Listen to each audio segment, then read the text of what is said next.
Hello everyone, hope you're doing well. My name's Kevin Hu, and this week I've done quite a bit, so let's take a look at what I've done. First, I've added achievements. This is the biggest feature so far that I've added this week, and it lets you see what you've achieved in the game. So far, I've got this little UI here. It's not really anything fancy. I'm possibly thinking of storing the full achievement names and descriptions in a JSON, but I'm not yet sure.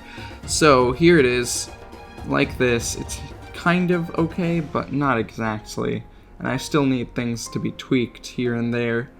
But this is it. The trophy turns green if you have completed the achievement, and the trophy's white if you have not completed the achievement. And there's also a little, for now it's probably temporary, but it's like a damage indicator, like the damage indicators, and it pops up and it says achievement unlocked when you unlock one. So I'm getting pretty bored of that. Spent quite a bit of time on that, actually, because of some stupid problems, and I forgot to specify the file path properly.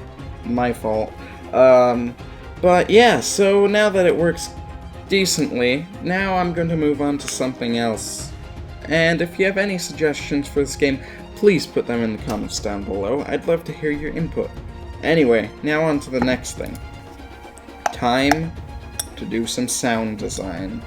The demo should be in the description, but you may wonder when you download the demo, why is there no sound? It's because I'm working on it, and there's the sound library that doesn't want to export, so basically there's no sound for now, but in the final release I'll add the sound and I'll figure out the library stuff. Don't worry about that. But for now there won't be sounds, but I'm just going to show you a process of it. On to the next thing, now that I'm done with that, because I've ran out of things to bang together and rub my hand on. So it's time to move on to some, you guessed it, optimizations. And it's pretty boring, so I'll cut most of it out. Basically, I made this thing that generates PNG file, and when I move around the map, it shows me which areas lag more. Now I have it in a way that it's set up that certain blocks might lag a little bit more because they have more functionality. Some of them are more or less just decoration blocks, like the grass. You can walk over it, there's no functionality. Others interact with your gun and stuff. You can shoot the balloon, for example, and it'll pop. But yeah, so we're gonna do that, and then you see here, and then we import it into the map editor, and then we go, wow. That was a waste of time. What have I been doing?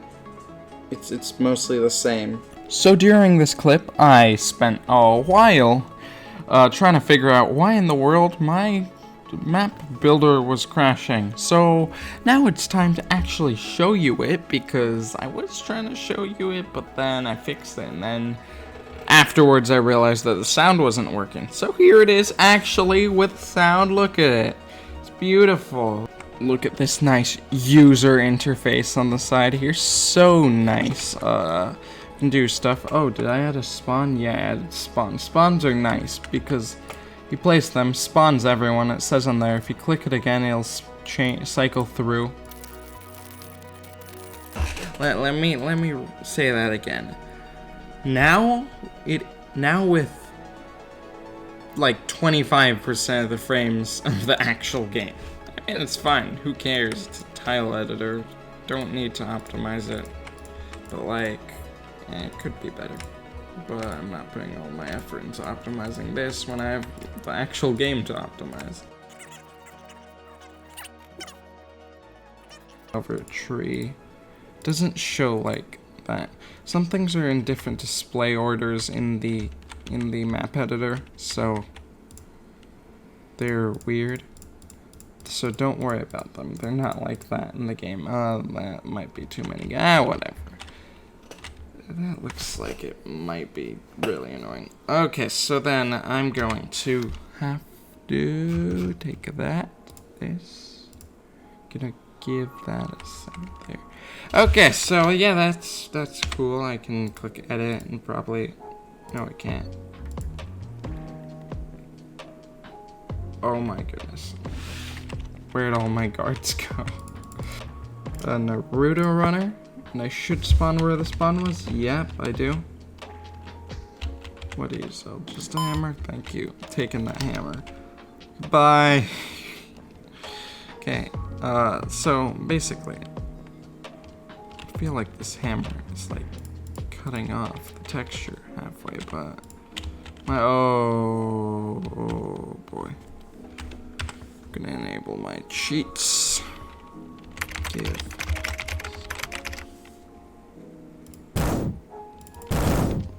Yeah, there we go.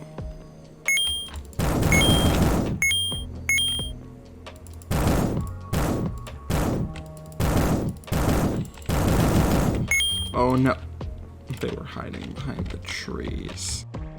And for my next feature on the list is some gravestones. So I'm going to try add those. Let's go, gravestones. It's time to put this gravestone into the game.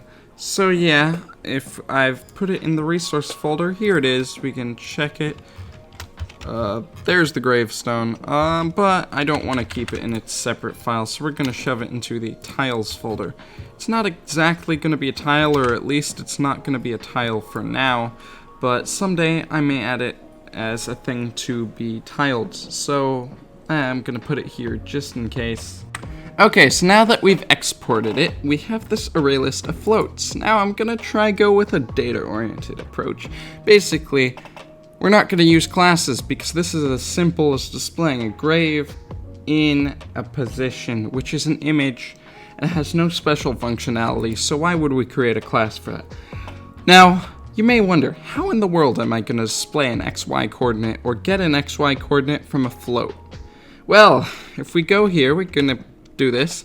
Say we want to display the grave at 5126. Those are the coordinates. We can save it as 51.26, and then we can stringify it later and split by the dot. It's a 16 by 16 image, but these are the XY coordinates to load from. Now, if we take a look from our paint here, it's 144, 128. So, 144, 128, and now we should have our grave, as long as that's not off by somehow out of bounds. How is it out of bounds? Time for me to think.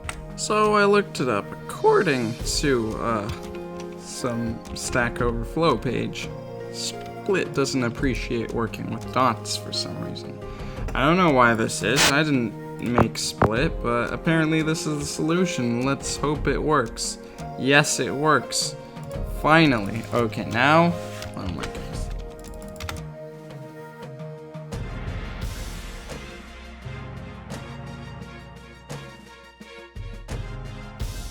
So basically, that works now. It places graves where you die. I'm not sure I fully like how it does it right now.